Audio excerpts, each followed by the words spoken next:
In this video, you will learn how to use swim lanes and draw pools in draw.io. Open draw.io and start a new diagram. Go to draw.io and create a blank diagram, or open an existing one where you want to use swim lanes. Find the swim lane shape. In the left sidebar, scroll and search for BPMN or flowchart shape, where swim lines or pools are located. Drag a pool onto the canvas. Drag the pool shape onto your drawing area to create the outer structure of your process flow. Add swim lanes inside the pool. Use the blue arrows or handles to the pool to add horizontal and vertical swim lanes as you need.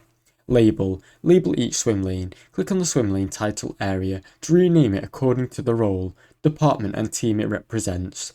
Add the process elements to each lane. Drag and drop shapes like decisions, tasks and arrows into the swim lane to build the process flow. Now you know how to use pools and swim lanes in draw.io.